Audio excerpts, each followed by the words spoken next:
Magandang araw mga kaibigan. Bigyan natin ng reaction, opinion itong post ni Naed Lenz. Sabi niya, tatakbo daw. Oh, i-take note nyo daw. Not sure. Tatakbo daw si Luistro sa Senado ngayong 2028 upang ipagpatuloy ang pagserbisyo sa taong bayan. First time kong makakita ng ganitong post, wala pa akong ibang nabasa o sources na nagsasabing tatakbo siya. So ang ating pag-usapan is, anong posibilidad na tatakbo siya? Hindi ko alam kung pang ilang term niya sa Kongreso. Pangalawa, pangatlo. So kung nakatatlo na siya, hindi na siya pwede. Kung graduating na siya, no, posible, subukan niya. Kasi sa ngayon, sikat na sikat si Luistro. Sa mga DDS sa atin, di ba, sikat na sikat siya, kailang iba yung pagkasikat. Nandyan yung galit, nandyan pagkadismaya, nandyan pagkamuhi, lahat na lang. Itong kay Luistro. Sa mga anti-Duterte forces naman, sikat din siya. Nandyan yung paghanga, paggalang, pagrespeto, lahat na. Kasi ang mga DDS, gusto nila talagang mawala sa politika si BP Sara. Kaya itong ginagawa ni Luistro na lahat na lang pwedeng gawin niya sa kanyang hearing para masira si BP Sara. Nako, tuwan-tuwa ang mga DDS kay Luistro. Para sa kanila isang bayani. Katulad din ni Trillanes. Mga DDS, bayani ang tingin nila kay Trillanes. Modern day hero daw si Trillanes. Dahil yung lakas ng loob niya na salungatin o expose ang mga pagkukulang ni BP Sara. So yun, let's see kung ano. Ang next question dyan is, ano yung chances niyang manalo? Yan na ngayon. Depende sa tingin ko. Kung magtagumpay ang mga DDS sa pag-convict, pag-alis kay BP Sara sa pwesto, ibig sabihin, tagumpay din yan ni Luistro dahil parang siya yung lumalabas na chief prosecutor, lead prosecutor.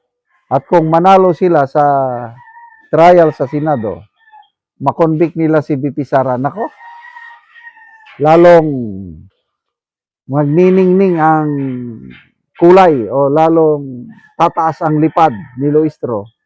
Ayun, posible mananalo.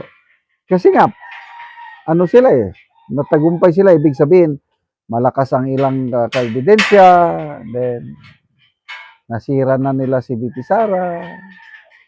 So, galingan nila.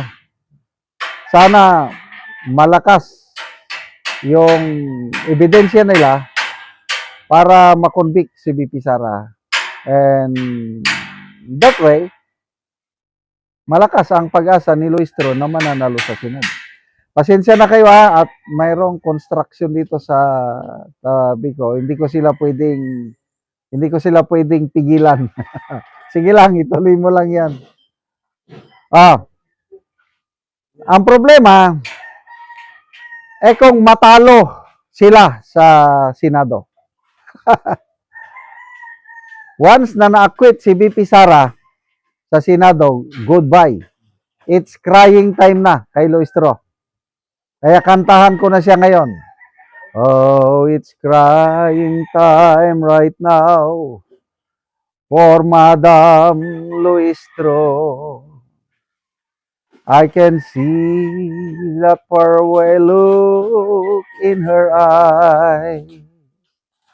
I can tell by the way she speaks in public that it won't be long before it's crying time. Galingan nyo, Honorable Luistro. Kung ayaw nyong iiyak, dahil pag nanalo si VP Sara, hindi lang crying time. The end is near. My way.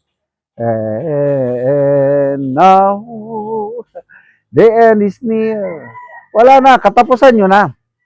Pag nanalo si VP Sara sa kanyang impeachment, or kahit hindi sa impeachment trial, manalo siya sa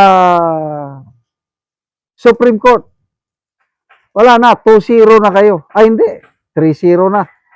Kasi ngayon, naka 2-0 na si VP Sara eh. Yung impeachment last year na declared unconstitutional, yung forthwith decision ng Supreme Court, hindi kaagad-agad ang pag-convene ng impeachment court, bahalang mga senador. So, pangatlong panalo ni VP Sara na nalalapit na nararamdaman ko na gut feel ko. Wala. Goodbye. Kayong mga DDS, humanda kayo dahil there will always be a day of reckoning, sabi nga ni Tatay Digong. Alala ko nung aristuhin ni General Torres si Tatay Digong, sinabihan niya, General, mag-isip ka, ang anak ko magiging presidente. Baka magsisi ka balang araw. Ano kayang mangyari kay General Torres sa 2020 ba? Lintek lang, walang alam niyo na. Well, ginawa lang niya yung trabaho niya. Professional daw siya, kaya lang humanda siya sa patong-patong na kaso na isasampa sa kanya. Yan ang nakikita ko. Yung mga group effort. Pati itong mga maletagang members. Talagang hahabulin sila ng Sara Duterte administration. Kaya konting tiis na lang mga kaibigan dahil sa ngayon parang wala na tayong maasahan na hustisya pagdating sa flood control sa 2028 na lang. Kaya magtulungan po tayo ipanalo si VP Inday Sara sa 2028. Salamat mga kaibigan sa inyong pagsubaybay sa channel nito. Nakakatulong kayo ng malaki sa tribong Talandig ng Bukidnon dahil ang sweldo natin sa channel na ito is pantulong sa tribo. Namimigay tayo ng libreng yero at pako para makapagpatayo sila ng mas maayos na tirahan. Panoorin nyo ang video na ito. Una ni ang mga yero nga ipanghatag sa mga tao. So, yan lang gibutang. So, kay ulan man, ugma ni ibahin-bahin sa mga tao nga nagpatindog og balay. So, lansang, pako, plinsen, yero, kompleto gyud ang ipanghatag sa mga tao nga nagkalisod. So, bahala gyud nagaulan, tabang gyud sila.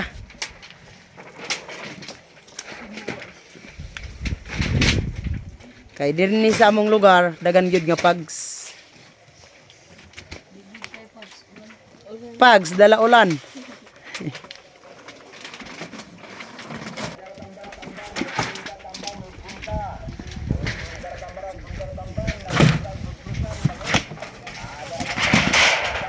$390 kayero.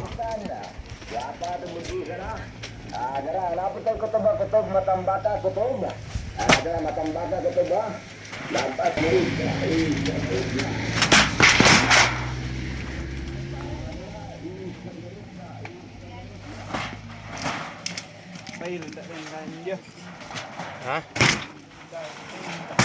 Tabang sa mga tao.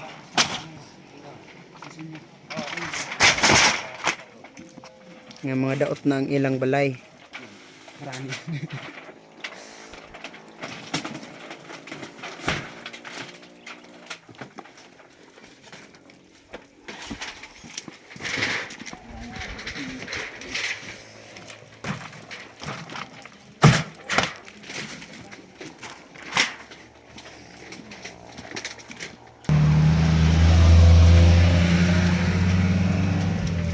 Karon salamat kayo sa Ginoo o sa nagsuporta sa pagtabang sa iro labi na sa mga tao nga nagkalisod.